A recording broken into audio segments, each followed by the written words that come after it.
We are live. Now you're going to have to stand this way and there's no leaning. Come this way more. I got LJ here. We're live. And what we're going to talk about is the Amazon Prime's Harlem. We're both from Harlem. I don't know if you know this or not. When did you move to Harlem? How old were you? 11. 11 years old. And how long did you live in Harlem for? Until? Ooh, a long time. Many, many years. 10 years? 15 years? Probably 20. 20 years. Yo, Rob Lowe. Is that Rob Lowe? You can see No. better than me. Oh, you can't see Yeah, I that. can. It's too small. All right, we have the camera pretty far away. And as you can see from the reflection, this little circle thing here, or even in my glasses, you can see that we even have a light. And what we're doing is we're coming together to bring you this live on a review.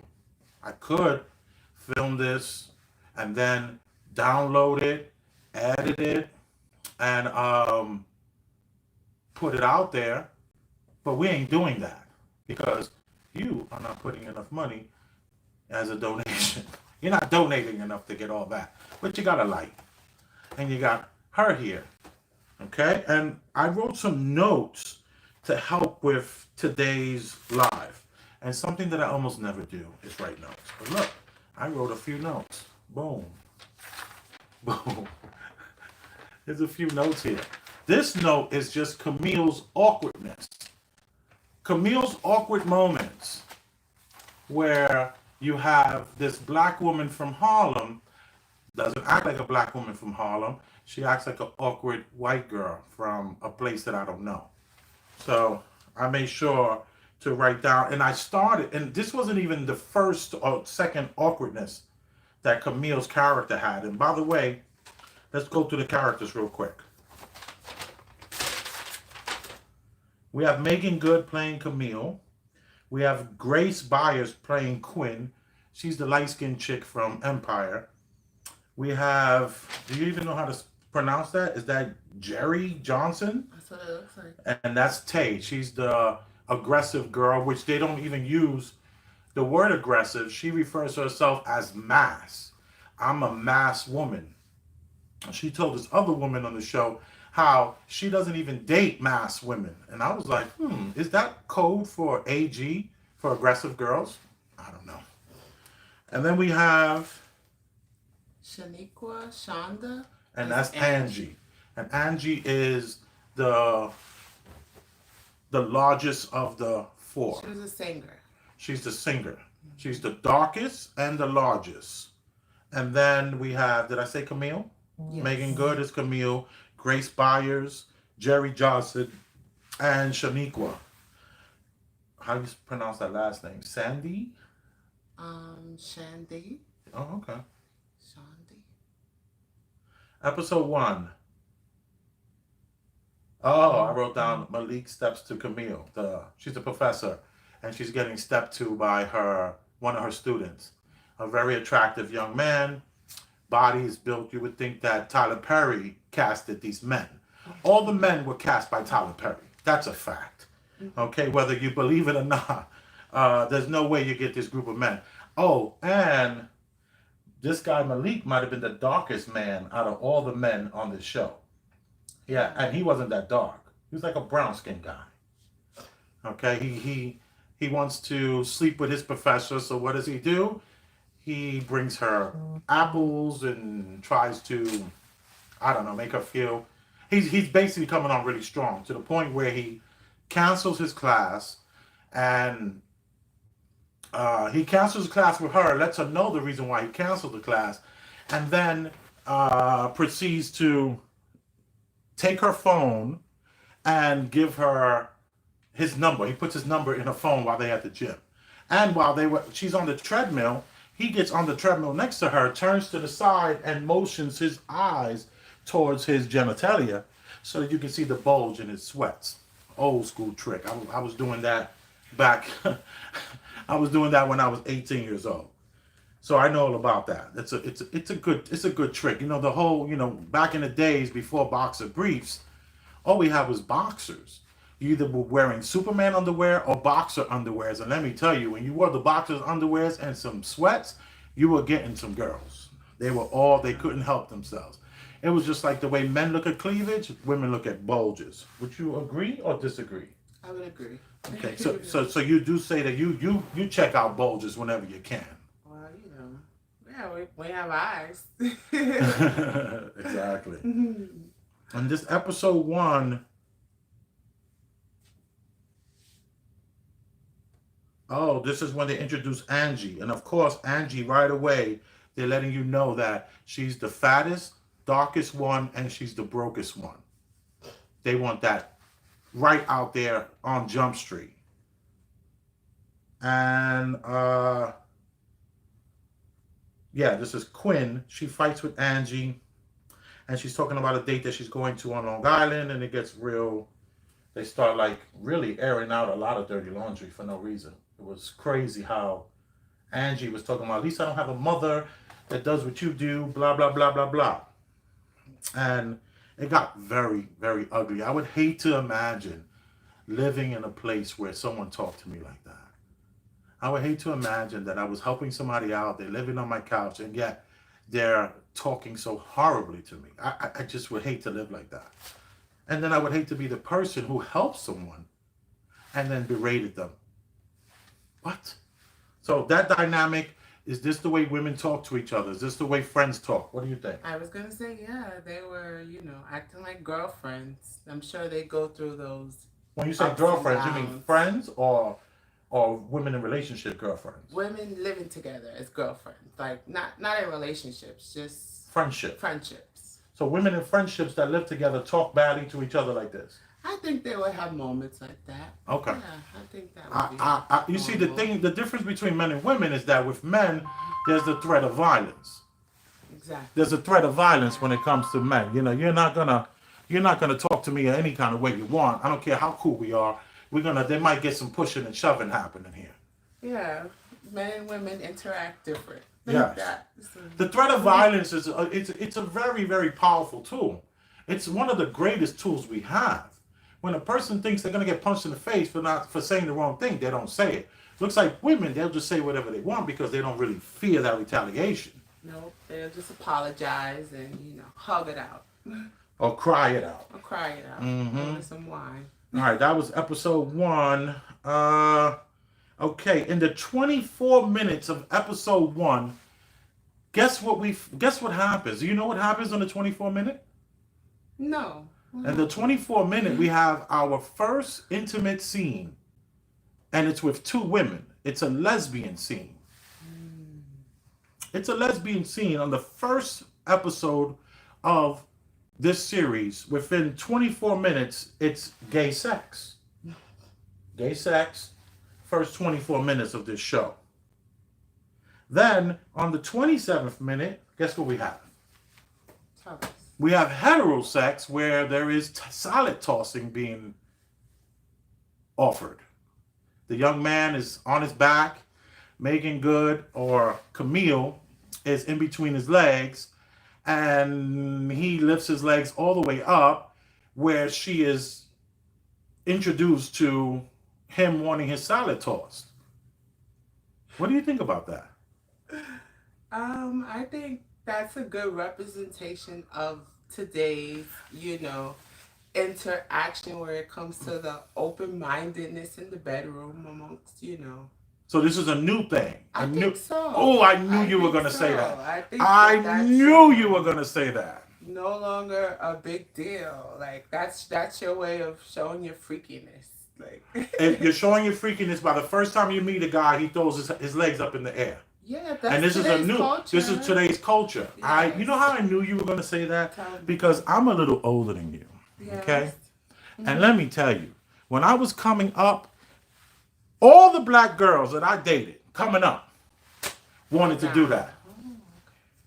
I had to like stop it. And then they would always want to get in the shower with you. They start rubbing your back with the soap. And next thing you know, they want to go down and toss some salad. This is not a new phenomenon. This is something that I've never seen on television before. This is something I've never seen in the movies before. But let me tell you, this is nothing new. When I was coming up, all the guys used to talk about doing it to their girls. And I would never forget this one guy. He tells me, it tastes like a penny. And I was like, what? He was like, yes, it tastes like a penny. So you should do it. You should like trying to get me all hyped up to do this. Mind you, I'm 15 years old. 15 years old, and I'm getting told this is what you do. This is nothing new. But I knew you were going to say that, so I'm glad. I was right. This is just the new way men get down, blah, blah, blah. Women and men, Oh, so you're saying that men just started doing this too? No. I'm about to say, come on, baby. Come on. When you go like that, don't get out of the camera. Stay this way, okay? All right. So, that was episode 1. Oh, and then Camille sees her ex on the streets. And may I say, Angie shirling, that yellow shirling, I loved. It was done with what's that style where it comes down to the back? It's penguin style. The penguin style of her shirling coat, I loved. I'm about to steal that coat from her if she ain't looking. So now, Ian at the open mic. She sees Ian at the open mic, the guy that she dumped 5 years prior to seeing him. So first she sees him with Angie. She ducks behind the stoop. He's standing outside politicking on the phone, and she was able to dodge him. Little did she know he was probably standing around hoping to see her. What else could he be doing on that block? His mother didn't live on that block. Why is he on her block? Was that even her block? She ran up the stairs, so it must have been her block. That was her block, yeah. Why is he on her block? And why would you not say, yo, why is this dude on my block? Obviously, he has something to tell me. She did mention she changed her phone number. One of her awkward moments. I forgot to write that down. She's all awkward about, in China, Chinese people kept calling my phone. Weird, awkward. I call that Ellen awkward. You know how Ellen is always so nervous and awkward and says all these weird things. But as soon as the cameras are off, she's like cursing you out. Get over here, get over there, move this there, move that there. You heard what the heck I said. So I call it Ellen awkward, which is all BS. Awkwardness. All these black girls awkward all of a sudden. Yeah, but that's the producer or the director wrote Black Awkward Girl too. She was the director of that. So, exactly. Black Awkward Girl is and now Harlem's being written by the woman who wrote Black Awkward Girl. It's definitely the agenda. Yeah, so see episode 2. Oh, we got to see Jasmine Guy, episode 2. That was so cool. So refreshing to see Jasmine Guy. You said something really cool about that. Tell me what you said. She's aging gracefully. She doesn't look like she's getting too many facelifts and Botox. Exactly. Jasmine Guy looked like a woman who's taking care of herself. Naturally aging. Naturally aging. And I don't know how old she is, but she comes across as how old in this show? 60. 60. She looked older in the show. She looked 68. Okay. She looked 68 in the show. I don't know if that's a dig at her. I thought she looked great only because I was, I miss Jasmine Guy. All right. So Jasmine Guy, she gives her daughter the $2,500, which was so unrealistic. You're not going to get a letter in the mail from your landlord upping your rent to $2,500 more a month, and then you got to run tell your mom. It doesn't work like that. I know. Trust me. I know how landlords work. That's not how it goes. So that was a real slip on the director's part. Then I wrote down, Ty breaks up with the masked girl, where she's in the restaurant and she's trying to tell her, it's your fault, it's my fault, it's not your fault, you deserve better, which is all straight out of a Seinfeld episode. So this woman who wrote this obviously is watching Seinfeld. It was a straight up copy of a Seinfeld episode when George Costanza has this whole thing where he breaks up with women a certain kind of way. Oops. Let me get this light again. Excuse me for 1 second. We could be live. Yeah, we live for real.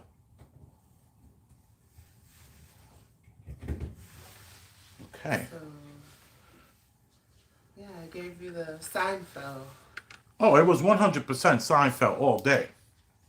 All day it was Seinfeld. It was like, are you kidding me? Uh, 18 minutes in, we had another gay sex scene with, what did I wrote? Basic white woman.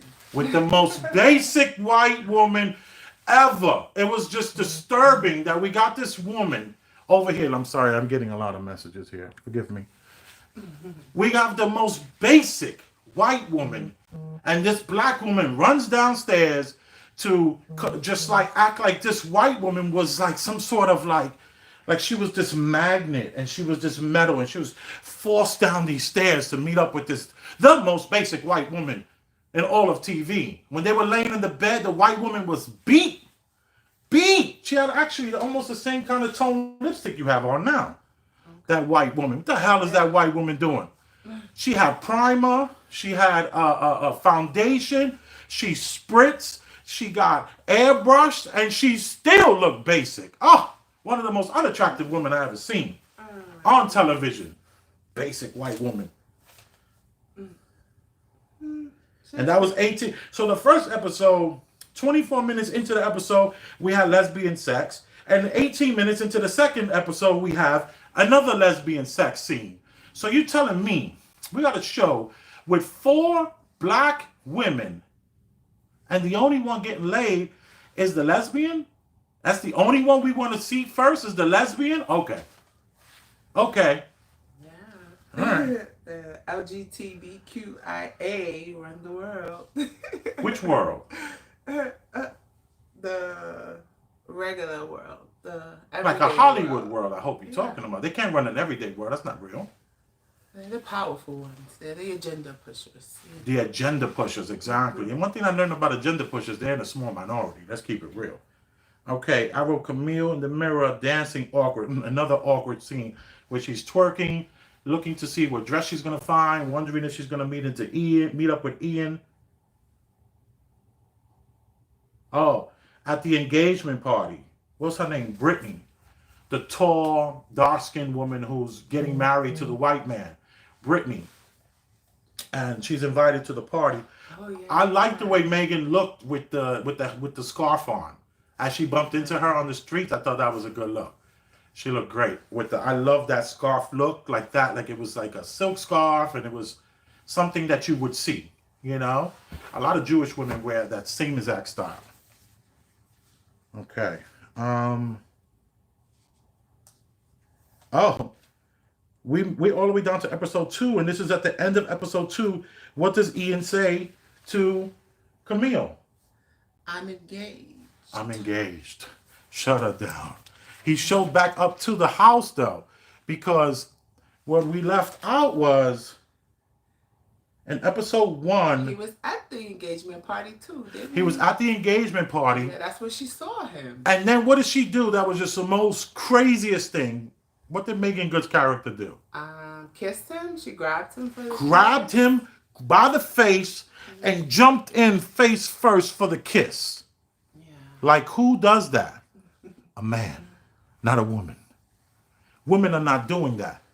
Women are not jumping up and grabbing you in and tonguing you down like that.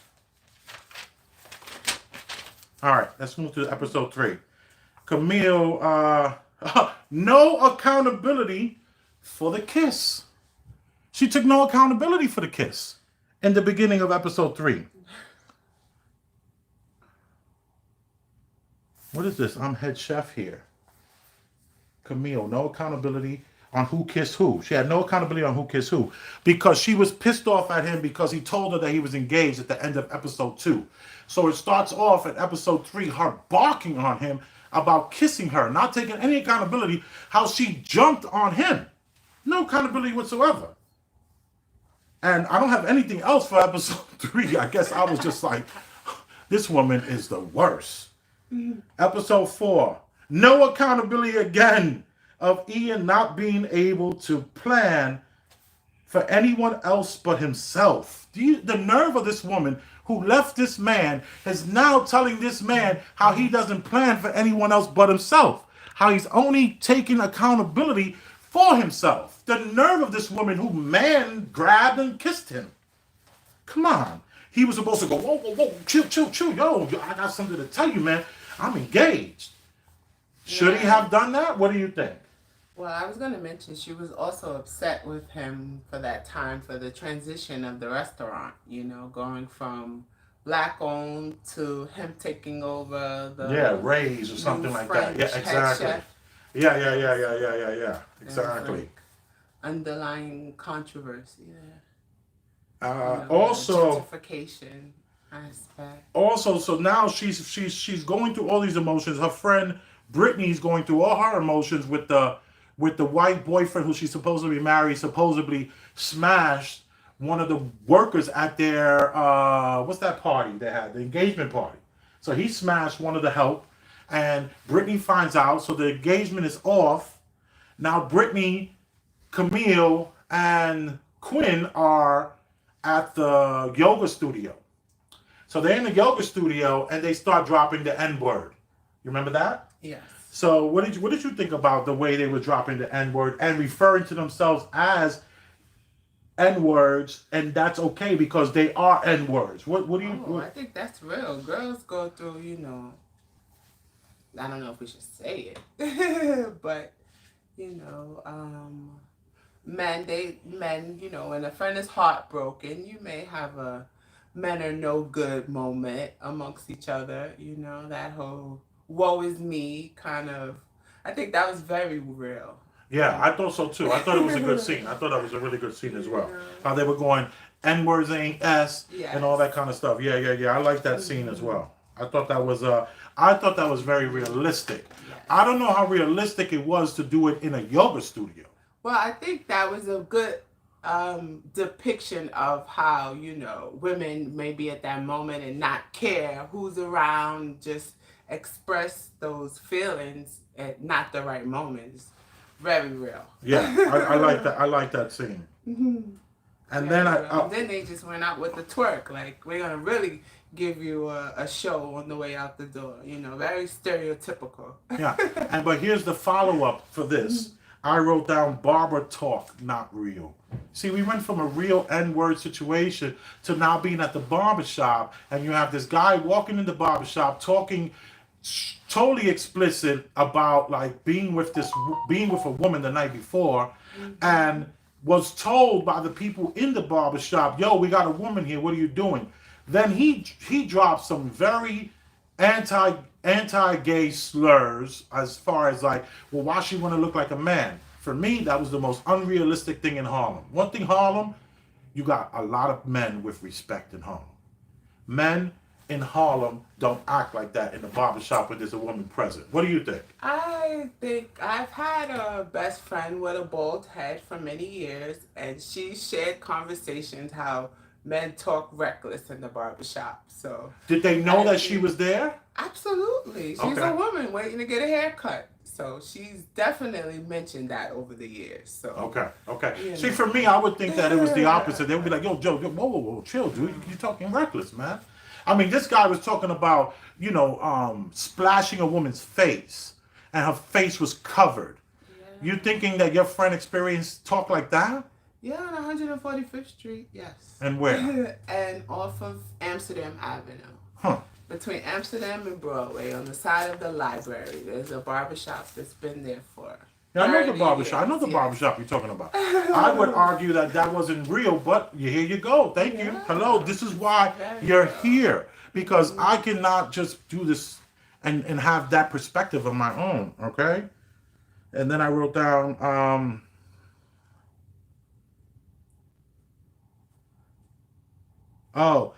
Camille gets approached by the new guy, the new light-skinned guy. So we have Ian, light-skinned, looks like Drake. What did you say? He's the what of Drake? He is the gorgeous version of Drake. If Drake was a supermodel, like they just found a supermodel version of Drake. Yeah.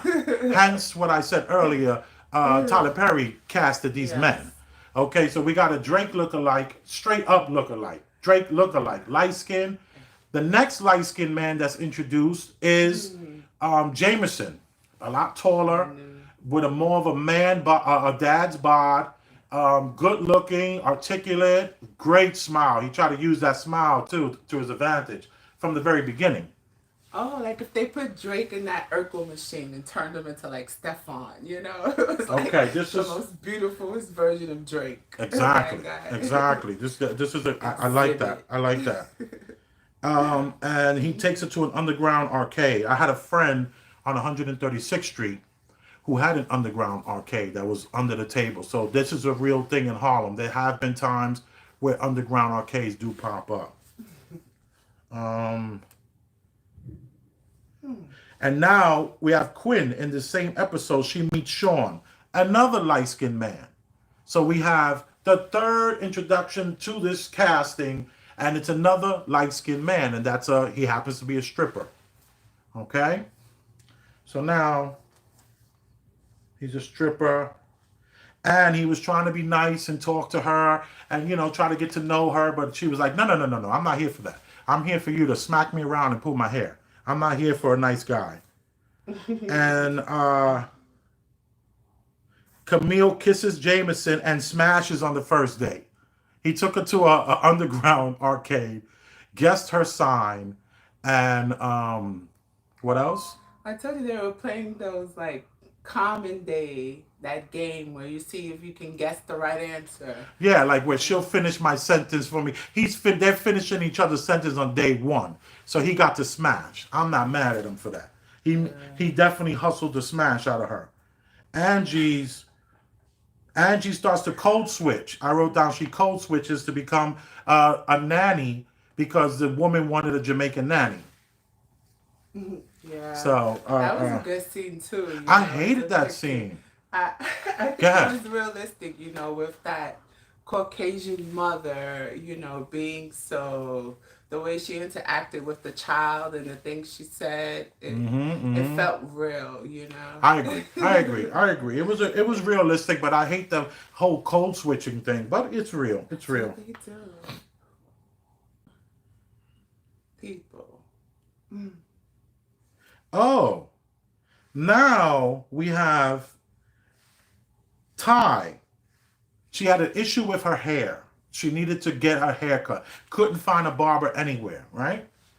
So now she decides to put on a wig that was given to her by Angie, who happens to be the type of girl that carries a wig in her bag. You know girls like that? Maybe. Was that a yes or a no? No. But you feel like you kind of know someone like that, then? I do, I've been around someone like that. That had and what was the reason to have the wig on them? She has the black bag, the same type of girl that would carry the change of underwear and washcloth. So you know girls that walk around with change of underwear, washcloth, and another wig in their bag. I've seen that. Yes, I've seen that throughout my life. Okay, cool. I've never seen it, but I'm sure it exists. I don't know. She then, the most basic white woman walks into where Ty is getting ready for a photo shoot, right? Ty is wearing this red curly wig or wavy wig. What is that called? Do you know what that wig was she was wearing? It was red and long. Wet and wavy. It was an ombre, black into the red. A black into the red ombre wig on this masked woman, not an AG woman, not an aggressive girl, but a masked woman who did not wear any men's clothing. All her suits were women's suits, which I found interesting. Most aggressive women that I know wear men's blazers. They don't wear women's blazers. I never seen that before. I always see men's blazers on these women. Okay. So she then, the most basic, unattractive white woman, goes to the photo shoot and says to her, let me see what you look like without the wig. She takes the wig off, and this basic woman says to her, effing flawless. And you should see the face that Ty gave her. It was this validation that I cannot stand. Why do you need the validation of this basic, unattractive white woman to help you feel good about yourself? It drives me crazy when that happens. And it happens way too much. You don't need to be validated by anyone, especially some basic white woman walks into a room who can't even get her hair together. And she got a whole staff of people behind the scenes trying to get this look together. It was so bad. All right, episode 5. Oh, this is when we find out that Jameson, the guy who was like the most greatest date ever, how did he get to smash? He stalked her Instagram. He knew she was going to be at Red Lobster because that's where she's at every other night. Okay, she's one of those black people that love to go to those chains because I don't eat everybody food. You know, I know at least the freezer ain't gonna break down at Red Lobster, so I'll eat there. You know? Exactly. Let me see. Instagram stalking. The walk of shame into Colombia. She woke up too late. This woman never checked her. She never did her, what's it called? She never set her alarm. So she has an intimate encounter with this guy that she just met, and then is late for her meeting with the new professor of Columbia who's running this whole place. And she shows up with that outfit, looking like, what's the word I used? What's the word I used? Walk of shame. She had a walk of shame outfit on and is trying to explain how she's never late. And that was her house, so that was very weird for her to show up with that outfit. No, that was his house. Because she opened up his laptop. No, it was his crib. She opened up his laptop and found... And who opens up people's laptops like that? I was like, what?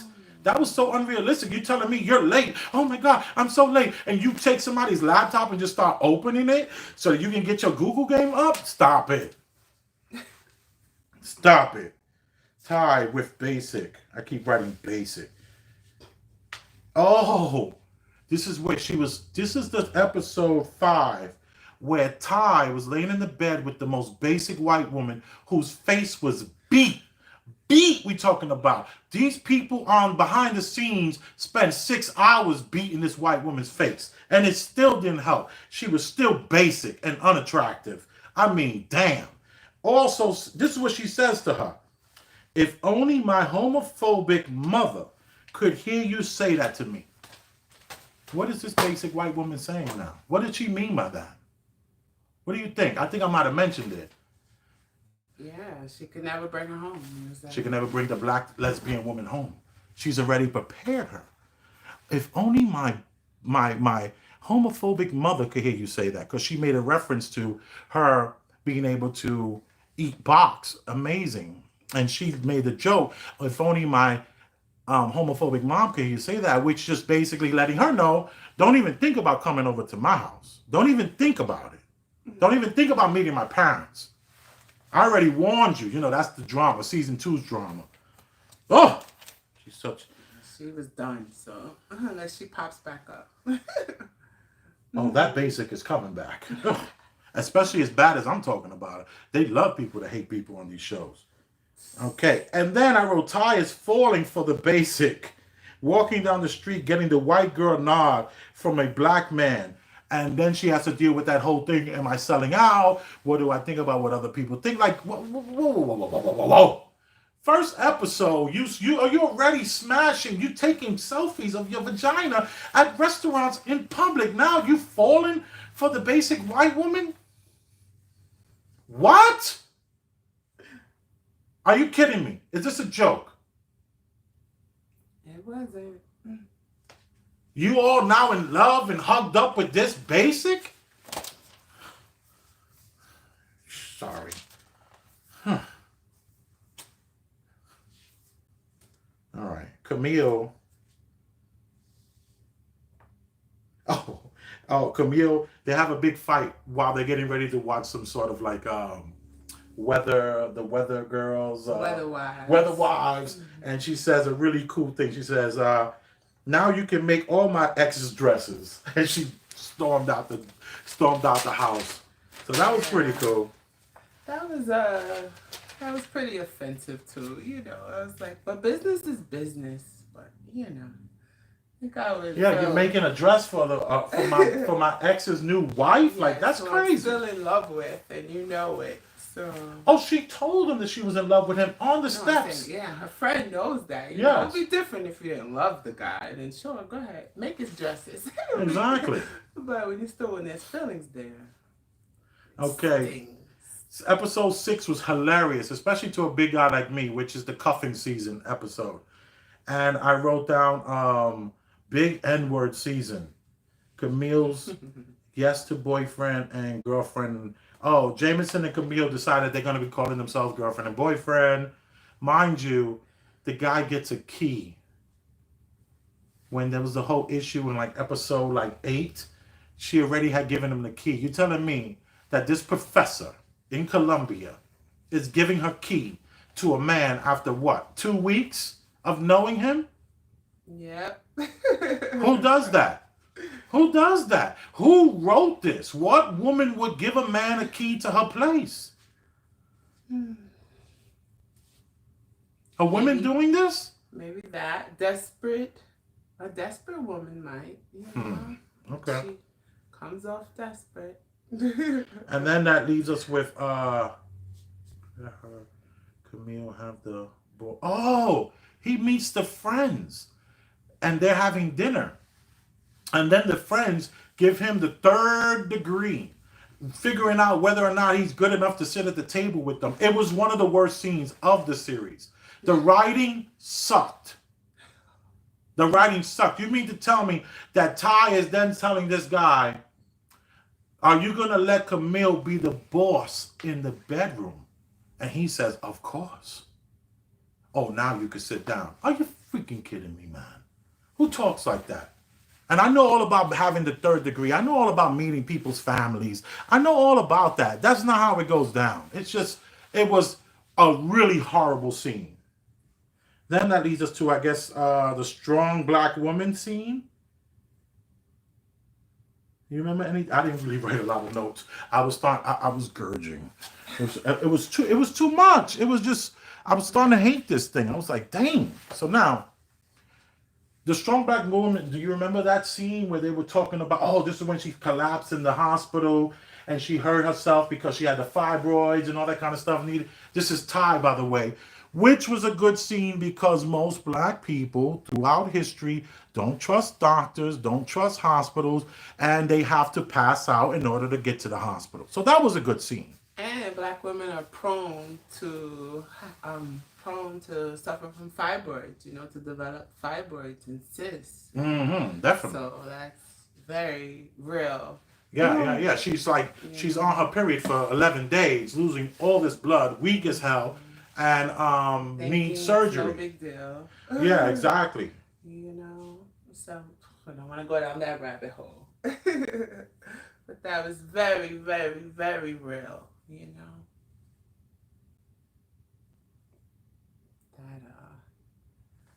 That narrative. I thought that was I thought that was real because it was real because black women and black men are not going to the doctor. We got to fall out on a pissy ass A train before we get to the doctor, and that's a fact. I mean, I did appreciate that scene.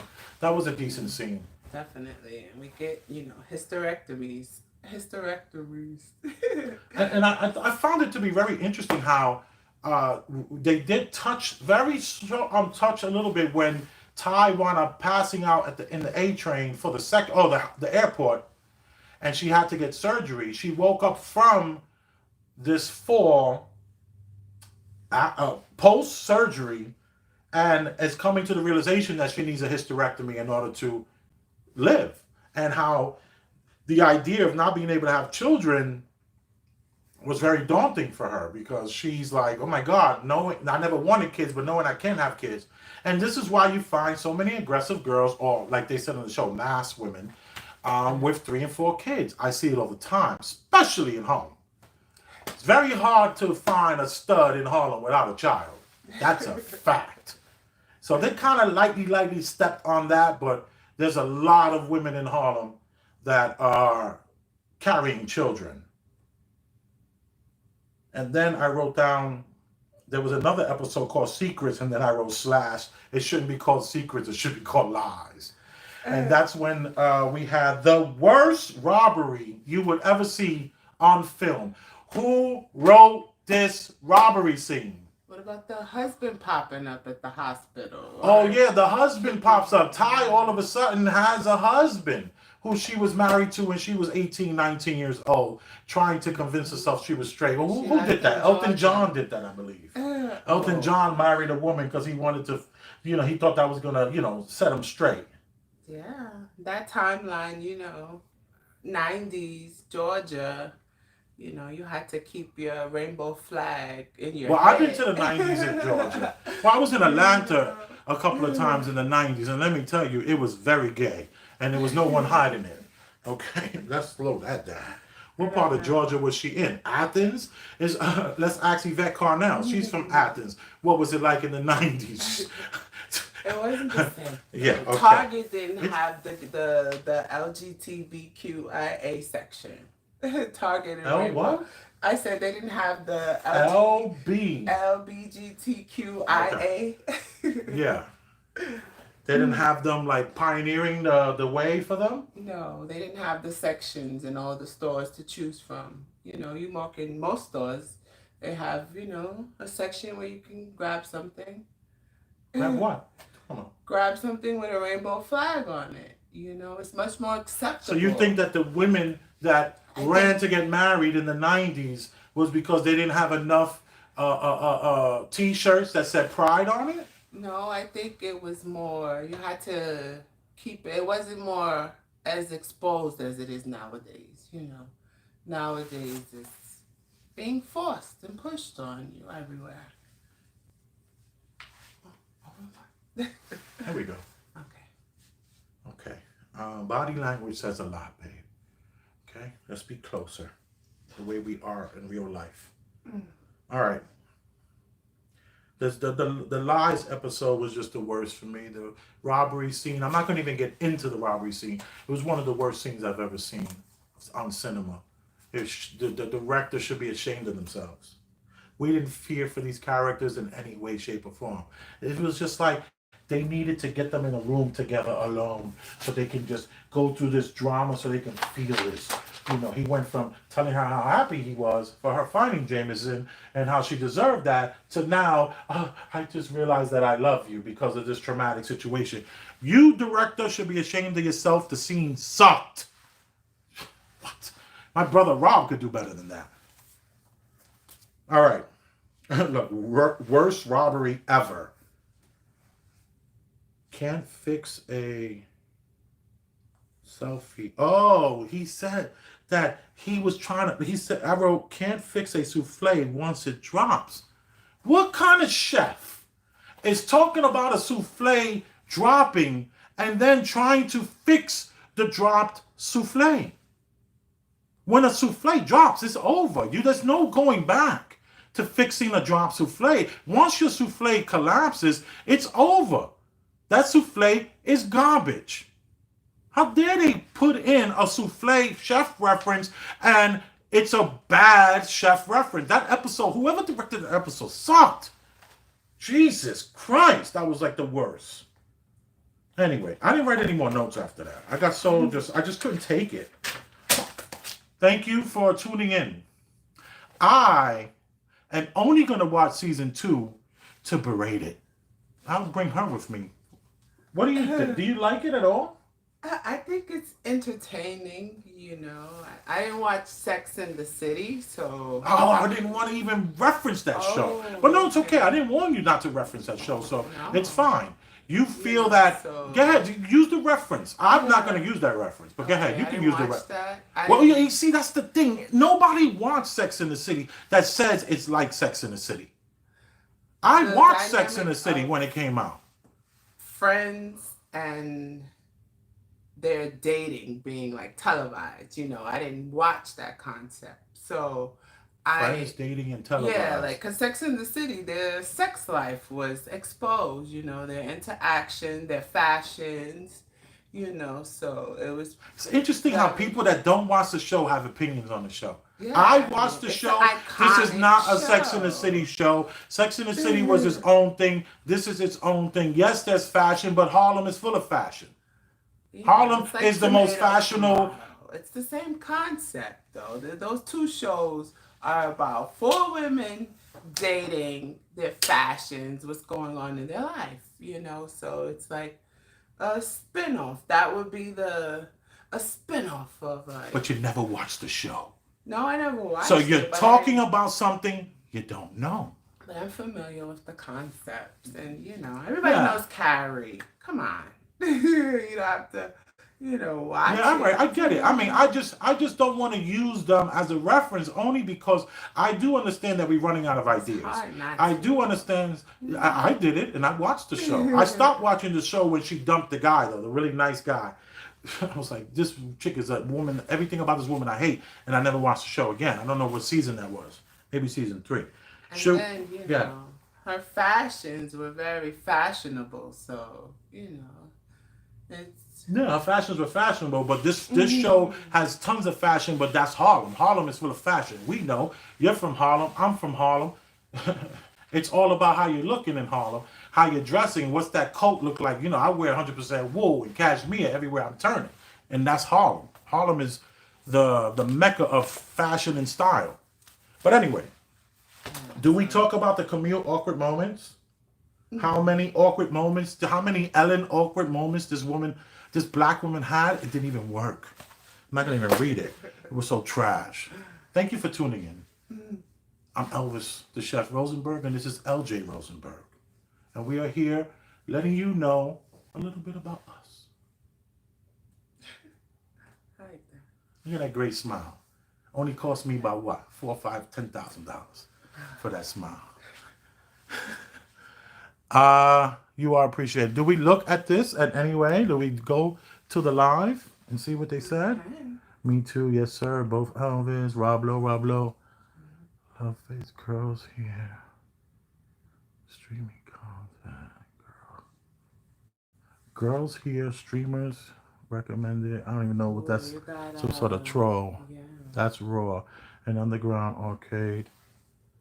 Salute Big Elvis for going to get the son's bike that time. Yeah, right. Yeah. The way it ended, I would say her kissing her ex the day before his wedding. It was like, Damn, he just got here. Wish can explain what made you watch it. To start. I started watching this, Breezy. I started watching this for you. I did this for you, and I'm creating content. This is just more content that I'm creating. I didn't watch it for any other reason other than scientific. It was entertaining. Where I did not like Girlfriends. Like Girlfriends. I didn't never seen understand how Girlfriends. people watch that show. I never seen Girlfriend. Who's Girlfriends? Who was in that? Girlfriends was Tracy Ellis Ross show. That BET show about four friends living and dating. It was like it was very similar to Harlem. It was Okay. black women, professionals, dating, and their friendship and their love life. Okay. Very timepiece. Girlfriends were pretty big. Hmm. Okay. Yeah. You are appreciated. Don't forget, this is a value for value kind of a situation. So you can go to $Elvis Rosenberg. And that's the E is capital, the R is capital, and it's BERG, just like Whoopi Goldberg's. My Rosenberg is just like hers. You are appreciated. Thank you. Oh, love you. Boom.